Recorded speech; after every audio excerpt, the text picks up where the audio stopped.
देश में इतनी गरीबी है ना कि अभी गरीबी के घर में झांके नहीं है कि कितना गरीबी है। कोई गरीब नहीं है देश में, काका कोई गरीब नहीं है। वो खाली चर्चा किसका चलता है? ये सब बड़े लोग का चलता है। ये बोल रहे देश में कोई गरीब नहीं है। हाँ, इनके कहने से हो जाएगा? ये तो गरीबी में पले नहीं है, ये तो जो है ना अमीरी में हो सकते हैं पले होंगे। हम लोग गरीबी में पढ़ो, उसके लिए पढ़ो। पढ़ता तो कौन नहीं पढ़ता? पढ़ो, बिना पढ़ल कौन इंसान है? जो भी पढ़ रहा है वो आज नौकरी ले रहा है, आज भी नौकरी ले रहा है। कोई साधन नहीं है गरीब के बच्चा का पढ़ने के लिए। कौन गरीब का बच्चा जो है ना स्कूल सरकारी स्कूल में जाता है? कोई अमीर का बच्चा जो है ना सब जो है ना प्राइवेट में पढ़ता है। साधन नहीं है पढ़ने के लिए। सरकार तरह तरह की स्कीम निकालती है, ये योजना वो योजना। जाइएगा ब्लॉक में तो चप्पल खिला जाता है, ब्लॉक में जाइएगा चप्पल खिला जाएगा, बैंक में जाइएगा तो चप्पल खिला जाता है। लास्ट में गरीब आदमी थक जाता है। हॉस्पिटल में जाइएगा तो वहाँ पर जाइएगा तो कोई पूछने वाला नहीं है। सरकारी हॉस्पिटल बनता है, कोई पूछे मेरे पास साधन नहीं है, चले जाइए प्राइवेट में चले जाइए। और प्राइवेट में जा रहे तो ऐसी लुटेरा बैठे हुए एक से। अच्छा सर जी बिल्कुल ठीक ठाक है। क्या लग रहा है देश में कितना बेरोजगारी है? क्योंकि कहीं ना कहीं सबसे देश का बड़ा मुद्दा माना जा रहा है युवाओं के लिए बेरोजगारी। बिल्कुल, हमारे माननीय प्रधानमंत्री 2014 में ही बोले थे अच्छा कि बहुत हुई महंगाई की बार, अब की बार बीजेपी सरकार। गैस सिलेंडर बहुत 350 था तो लग रहा था बहुत ज़्यादा महंगा है। बहुत सारे गोलकी जिला ये सब बहुत करे थे बहुत महंगा है, लेकिन जैसे ये सत्ता में आए सारे चीज़ को जो गैस सिलेंडर 350 मिलता है 1200 कर दिए। अगर बेरोजगारी की बात की जाए तो रेलवे सबसे बड़ी सेक्टर है और डिफेंस लाइन की जितने सारी है, रक्षा विभाग सबसे बड़ा क्षेत्र है, उसमें हर साल विभाग में बहाली आता था। रेलवे सबसे बड़ी सेक्टर, हर जोन 16 जो जोन भारत में, हर जोन से हर साल 1 लाख से बहाली निकलता था। लेकिन अभी माननीय प्रधानमंत्री 10 साल से फिर कंटिन्यू फिर जीते हैं, तीसरी बार जीते हैं। लेकिन 5 साल के बीच में कुछ दिन पहले रिकॉर्ड में निकाले थे, कितना 5600 निकाले थे, सिर्फ 5600। तो समझ सकते हैं क्या लग रहा है कि देश में सच में बेरोजगारी जो है वो एक मुद्दा होना चाहिए। पहले जी 2014 में बेरोजगारी पे ही मोदी जी जीते थे ना। इन्होंने ही कहा था ना कि जब हमारी सरकार बनेगी तो प्रत्येक साल 2 करोड़ रोजगार देंगे। सारे युवा उनको भरोसा पे दिया, लेकिन 10 साल में 1 करोड़ भी रोजगार पूरा नहीं किया, जो वर्तमान में 20 करोड़ होना चाहिए था। अगर रक्षा विभाग में अगर कोई सेना में भर्ती होना चाहता है, अगर वो सेना देश के लिए जाना चाहता है, जो पहले 4.5 साल ट्रेनिंग मिलता था, अगर चाइना के सामने अगर हम लोग किसी को खड़ा कर दिया जाएगा तो पहले 4.5 साल ट्रेनिंग दिया जाता था। अब है कि 4 साल में ही आपको निकाल दिया जाएगा। तो वो जो सेना है स्ट्रांग होगा, कभी हो सकता है 6 महीने का ट्रेनिंग देते हैं और 4 साल के बाद उसको हटा देते हैं। और वो भी जो कुछ भी सेना के लिए जो पहले जो पुराने सेना को पेंशन मिल रहा है, जो नया युवा जो अभी जो अग्निवीर जैसा योजना में गया उसको पेंशन बंद है। तो 2 सेना में तो 2 तरह से ये कर दिए। एक और न्यूज सामने आया था कि अग्निवीर के जितने युवा बाहर निकल के क्रिमिनल बन जा रहे हैं। अरे 4 साल के बाद क्या करेगा? आप 4 साल 4.5 साल पहले ट्रेनिंग होता है, 8 साल के बाद निकल ही जाता है, क्या स्ट्रांग होगा? चलिए यार, बहुत बहुत शुक्रिया आपका। देश में महंगाई और बेरोजगारी कितना बड़ा मुद्दा है अंकल? बेरोजगारी है या नहीं देश में? कुछ ना बेरोजगारी है। कौन कहता है बेरोजगारी है? कौन कहता है देश में बेरोजगारी नहीं? कौन कहता है? भैया, मोटरसाइकिल से मैदान जा रहा है, बेरोजगार कौन है? अच्छा, उसको बुझा रहा है कुछ बेरोजगार है। 10 साल पहले था, 15 साल पहले। अच्छा, मतलब 15 साल पहले सारे लोग पहले बेरोजगार था, थे। अब तो आजादी उसको मिल गया है। काची बोले वो? इधर आइए। ये बोले कि बेरोजगारी सबसे बड़ी मुद्दा है देश का। कौन ये बोल रहे कि बेरोजगारी है ही नहीं। पहली बात, अगर इनका बाल बच्चा होता तो समझता। जो और पर यहाँ जो आपको बता दें, बाजार समिति में एक ही रूम में पैर पे पैर चढ़ा के बैठता है, घर से 3-4 हज़ार रुपये सब रुपया मिलता है, बढ़िया से खाना भी नहीं खा पाता है। इसमें रहता है कि वैकेंसी आएगी। आपके हिसाब से बेरोजगारी है? आपके हिसाब से बेरोजगारी पढ़ने के लिए स्कूल पहले रेखनी के कांटा पर मास्टर मारता था, तो क्या कहता है कि रेखनी के कांटा पर था वो आए तो पढ़ेगा कैसे? उसको जब तकलीफ नहीं होगा तो पढ़ाई कैसे पढ़ेगा वो? अच्छा, रोजगार नहीं, मतलब कि बेरोजगारी कोई बहुत रोजगार है। भैया, बेरोजगारी देश में है कि नहीं? ये हम इनका कहना है कि बेरोजगारी ही नहीं है। ना है। ये बोल रहे बेरोजगारी है ही नहीं। कौन बेरोजगार है? हम बेरोजगार है।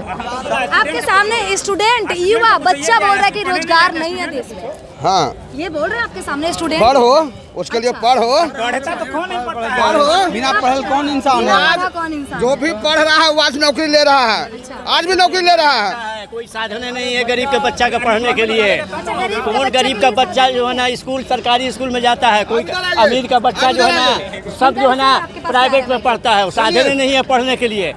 हॉस्पिटल में है देश में कि नहीं काका? हॉस्पिटल में जाइएगा तो हॉस्पिटल में काम नहीं होता, सरकारी में खाली फ्री आधार है। आयुष्मान भारत कार्ड लेके जाइएगा डॉक्टर के पास तो कहेगा क्या कि ये अभी मेरा सिस्टम नहीं आया हुआ है।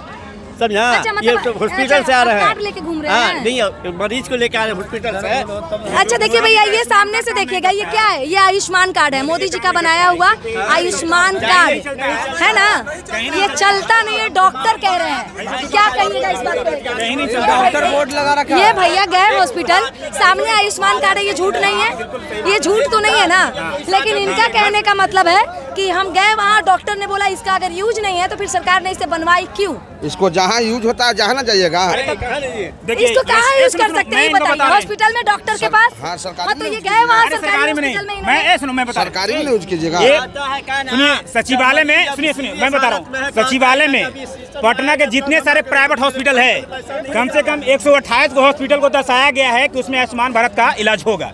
लेकिन आप कहीं भी जाओगे तो कहीं नहीं होगा। अगर लिस्ट निकालना है तो आप सचिवालय बगल में है, स्वास्थ्य विभाग, वहाँ से लिस्ट लीजिए कि पटना में कौन कौन सा हॉस्पिटल है। आप वहाँ लेके जाओगे, सीधे कहेगा ना कि पैसा डालिएगा तब होगा। सरकार के द्वारा से पैसा नहीं आता। भैया आप क्या बोलिएगा इस बात पे? क्योंकि आपके सामने सबूत है। अब क्या बोलिएगा इसमें? सबूत तो ऐसे तो इलाज करके कितना खड़ा होल है। क्या बात करो, तो सामने तो आपके सामने साक्षात खड़े हैं कि इन्होंने कार्ड लेके हाथ में है और उनको इलाज नहीं हो रहा है सरकारी हॉस्पिटल में। अब क्या बोलिएगा? कहना सरकारी में होगा। लीजिए, आप कहिए प्राइवेट में भी नहीं हो रहा, सरकारी में नहीं। कह रहा है कि मरीज सीरियस है, कह रहा है कि अभी मेरे साधन नहीं है, जब तक पास नहीं होगा तब तक जो है। अच्छा, मतलब जब तक इसके पैसे आएंगे तब तक व्यक्ति मर जाएगा। हाँ, लेकिन प्राइवेट में क्या होता है? तो क्या कीजिएगा? जहाँ एगो मरीज है, जहाँ 1000 मरीज पहुँचल है, आप करे क्या कीजिएगा? जिसके पास कार्ड है, सरकार ने कार्ड दी है, तो सरकार जितने लोगों को कार्ड दी है उनका इलाज तो करवाएगी ना। अब एगो डॉक्टर है, आप 100 मरीज है, धीरे धीरे ना इनका बात है पैथोलॉजी। आप स्टूडेंट सुनिए, स्कूल सरकारी स्कूल में पढ़ने एक लड़का जाता है, उसके लिए व्यवस्था किया जाता है ना। तो आप आयुष्मान कार्ड दिए, अच्छी बात है, लेकिन आप उस तरह से व्यवस्था, डॉक्टर वैकेंसी निकालिए। नेट का जो एग्जाम हुआ है, देखे ना, नीट का पेपर लीक सबके सामने है। बीजेपी का पूरा पेपर लीक, आप फिर से दोबारा एग्जाम ही नहीं करो। वो डॉक्टर होगा, कैसा डॉक्टर होगा जी, जिसको बढ़िया से मतलब आके दिखाना रहेगा, टांग में मतलब क्या मतलब इलाज करेगा। हाँ। देश में इतनी गरीबी है ना कि अभी गरीबी के घर में झांके नहीं है कि कितना गरीबी है। कोई गरीब नहीं है देश में, काका कोई गरीब नहीं है। वो खाली चर्चा किसका चलता है? ये सब बड़े लोग का चलता है। ये बोल रहे देश में कोई गरीब नहीं है। हाँ, इनके कहने से हो जाएगा? ये तो गरीबी में पले नहीं है, ये तो जो है अमीरी में हो सकते पले होंगे। हम लोग अच्छा है, यहाँ पे सब लोग हैं, युवा है। देखिए इनके हिसाब से देश में बेरोजगारी नहीं है, लेकिन आप लोग भी युवा है, बेरोजगारी है या नहीं? निकालती है सरकार, तरह तरह की स्कीम निकालती है, ये योजना वो योजना। जाइएगा ब्लॉक में तो चप्पल खिला जाता है, ब्लॉक में जाइएगा चप्पल खिला जाएगा, बैंक में जाइएगा तो चप्पल खिला जाता है। लास्ट में गरीब आदमी थक जाता है। हॉस्पिटल में जाइएगा तो वहाँ पर जाइएगा तो कोई पूछने वाला नहीं है। सरकारी हॉस्पिटल बनता है, कोई पूछे मेरे पास साधन नहीं है, चले जाइए प्राइवेट में चले जाइए। और प्राइवेट में जा रहे तो ऐसी लुटेरा बैठे हुए सोचिए एक से। अच्छा, मतलब क्या दिक्कत हो गया आपको? क्या परेशानी? सरकार की तरफ से कोई ऐसा एक्शन है, कोई कड़ाई नहीं है, कड़ाई नहीं है। आप देखिए हमने कड़ाई देखा है लॉकडाउन के समय। जो कड़ाई लॉकडाउन के समय हुआ था कि एक उस वक्त हम कड़ाई देखे थे, कहाँ प्रशासन का कड़ाई होता है, सरकार कड़ाई होता है। और लॉकडाउन के बाद कोई कड़ाई नजर नहीं आ रहा। चलिए, स्टूडेंट्स है, बेरोजगारी है कि नहीं देश में, ये बताइए।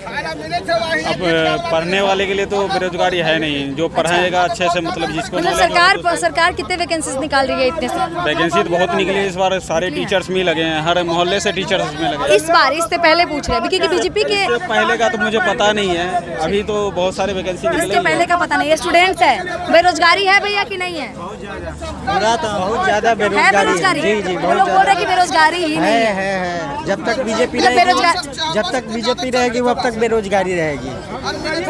चलिए, जब तक बीजेपी रहेगी तब तक बेरोजगारी रहेगी। और आप देख रहे थे टाइम्स ऑफ न्यूज़ और मैं थी आपके साथ अंजलि ओम प्रकाश। वीडियो कैसी लगी अपनी प्रतिक्रिया कमेंट बॉक्स में छोड़ के जाइएगा। जय हिंद दोस्त।